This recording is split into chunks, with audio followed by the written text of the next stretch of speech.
Let's say Dream presents a 10-week crash course. On the third week, now we are seeing communication. This has been already, the webinar is over. Now I'm just presenting the webinar again, and it will be helpful for you all for your NET exams. And this is for paper one. Okay, what is communication? The communication is a word comes from the Latin word communicar or communis, which means to make common.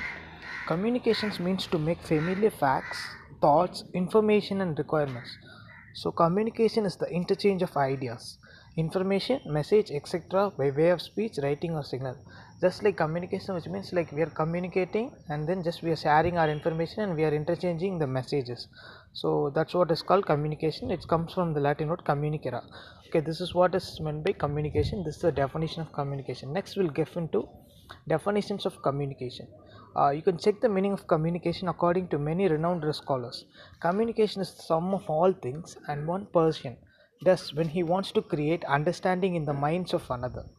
It involves a systematic and continuous process of telling, listening, and understanding. Yeah, communication is like some sum of all things, and one person does is just creating to make one thing understand to other. So that's what is called communication. Okay. So Alan Lewis, communication is an exchange of facts.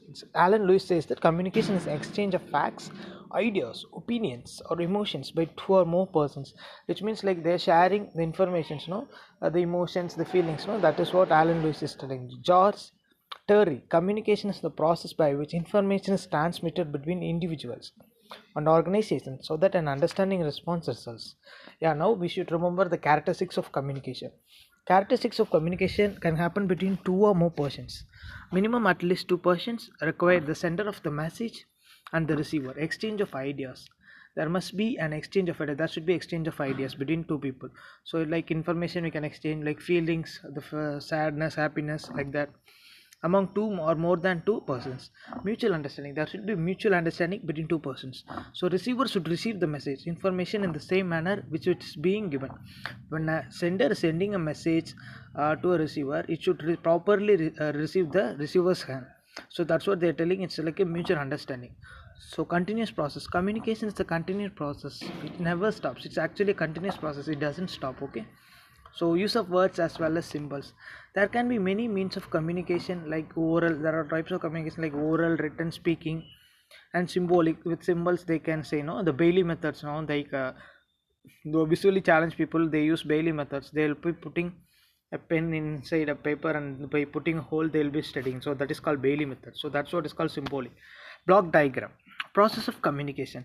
Now the message is sending, now it's getting encoded, and now it's going through a proper channel, and now it's again decoded by the receiver, and now receiver is receiving the message, then receiver is sending the feedback, then again sender, encoding, channel, decoding, receiver. Okay. So process of communication. Now the block diagram I shown. Now it's like process of communication. The block diagram now I'm explaining. Sender is the person who sends the message. The message may be a thought, idea, a symbol, a picture, a report, or anything else, or order and posture and gestures, even a momentary smile. The sender is the creator of the message. Message is the crux, the context. It is the information the sender needs to convey to the receiver. The data transmitted by word, as in speech and write-ups, pictures, signs, symbols, or depending upon the situation how messenger is sending the message. Encoding is the transforming the message into an appropriate medium, which may be verbal or non-verbal. If sender is sending a message in a verbal format, we can understand, we could encode it into a non-verbal format, and whatever formats we do understand that message, we can encode in a particular way. So that's what they are telling us. Encoding. Space, time, and nature of the message to be sent to the intended receiver. The sender encodes the message into a series of words. He can encode into words, symbols, anything however he like, or pictures. Media refers to the channel or medium through which the message is transmitted. The message may be written or oral, and it may be sent via computer. It can be sent by computer, telephone, cell phone, apps or television, etc. Receiver is the person or group of person who is receiving the message. The guy who receives the message is called a receiver. He is at the other end of the process. He may be a listener, viewer, or reader. He needs to decode the message and send in the best possible manner such that the real intent of the communication is attained. So this is what is okay. Receiver decoding refers to interpreting or comprehending the sent messages. The receiver interprets the message and tries to understand it in the best possible manner. Feedback is the way the receiver gives to the sender. No, it is the reply given by the receiver after reading the message. It is necessary to ensure that the message has been correctly decoded and comprehended the way it was. So a verbal communication are like verbal communication. We have effective communication, that we have verbal communication, spoken versus written communication, formal versus informal, synchronous versus asynchronous, benefits of spoken communication, like that we have. Okay, verbal communication is perhaps the most obvious and understood mode of communication, and it's certainly powerful tool in a communication toolbox. Put simply, verbal communication is the sharing of information between two individuals using words we share. No, that's what is called verbal communication. Spoken versus written communication. While we typically focuses on speech, while talking about verbal communication, it is important to remember that writing is also a form of verbal communication. After all, writing uses words. We use words in writing, no? So that's what also it become writing. Spoken written communication become as spoken communication. Okay, so then a formal communication versus informal. We generally use spoken communication informally when we use written communication formally. We write letters, no, that becomes a formal communication. Informal communications, like we both talk, we friends talk, no, friends both friends are talking, no, so that becomes informal communication. Okay, so synchronous versus asynchronous. Synchronous communication is communication that takes place in a real time, such as conversation with a friend. Yeah, when both are conversing lively or been immediately, that is called synchronous communication. Direct communication is called synchronous communication. Asynchronous communication is that is not immediate and occurs over a long period of time, such as letters. We are sending through letters, no, email messages, WhatsApp, Insta messages, no, that are called in asynchronous communication. Okay, recorded versus unrecorded. Recorded communication is like I just now I'm doing, no, I'm recording and sending you the, no, so it is called recorded communication. Writer's communication is generally archived and recorded for later review, while spoken communication is generally not recorded. Whatever we spoke directly, that is not recorded. Most of the webinars are like recorded communication only. So benefits of spoken communication. Spoken communication can be conversation, a meeting, or even a speech. Spoken communication is powerful that it allows for input from every part of the social communication model. You encode your thoughts into the spoken word and look to your audience to encode, to decode and take the message in. You can ask for feedback, directly confirm understanding of message. We are telling a message to a friend, or we are communicating in a program, or we are the speaker, so we are just sending a message to the audience. No, now we are getting the feedback from the audience. Did you get it, anything? Did you all listen? So that's what is called spoken communication. Okay, in a world where we do most of our talking by email and text, spoken communication is a breath of fresh air. Leverage the power of spoken communication to create relationships. You can establish a rapport and sense of trust with your audience when you speak with them. Spoken communication allows you to bond a more emotional level with your listeners. In most of the spoken communication, we'll be getting a rapport, good friendship, good bonding is there. So that's what they are telling in the spoken communication. Spoken communication also makes it easier to ensure understanding by addressing objections and cleaning up misunderstandings. You can adjust your message as your communication is based on the feedback you're getting from. So when audience is like they're giving just a wrong feedback, negative feedback, you can adjust your spoken communication, how you can deal with them. So it's up to you.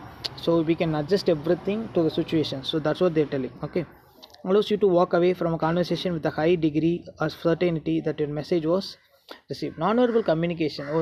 Non-verbal communication are like handwritten gestures, facial expressions.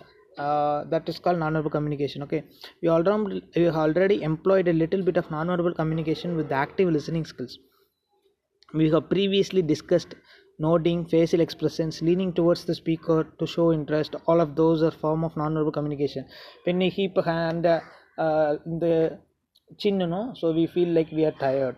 So when we lie at the back and we sit in the chair, when we lie on the chair and feel, that is also called tired. When we feel sleep, we just rub our eyes, that is also, those type of communications are called non-verbal communications. So leaning towards the speaker to show interest, all of those are forms of non-verbal communication. Body language can reinforce a spoken message or it can contradict entirely. By using those gestures, we are telling the message, like I'm feeling tired, I'm sleepy, I can't sit in the class like that, no. So that's what mostly the teachers understands through non-verbal communication of the students, no. When they rub their eyes, they say that he is feeling sleepy, so we should, they understand and they manage to take the class very effectively, no. So that those things will help in non-verbal communication. There is a myth that says that when you speak, only 35% of a communication is verbal, of its non-verbal. That's not entirely true because so much depends on the context and situation. It's however absolutely true that non-verbal communication can make or break a message. Here are some types of non-verbal communication and the effects they can have on the success of your communication. Just read these things. Facial expressions, we see how facial expressions, we can see through facial expressions we can see if a friend is sad or happy, overexcited. So that's what they're telling. Then gestures, like showing gestures, pointing someone, telling to go to that place, like that is called gestures. So proximity is like study of how close you are to audience. When you speak, sends a non-verbal message. If your size is imposing and you leave a very small distance between you and your listener, it's likely to be non-verbal communication will be a bit. On the other hand, giving someone too much space is awkward non-verbal communication that might confuse your listener. Touching, no. Sense, touch, feel, no. So that is also a non-verbal communication. The eye contact, when we raise our eyebrows and we say that we are looking, when we have anger we usually raise your eyebrows, no. So that's what is called eye contact. Next is intercultural communication. We can see how the messages intercultural between the messages between one country to the another. We are extending our communication between one culture to the another culture. We are in Indian culture and now we are texting a friend to a Western culture, no. So likewise is called kayo, megria, hi, hola, hello. It's different, no. So that is called intercultural communication.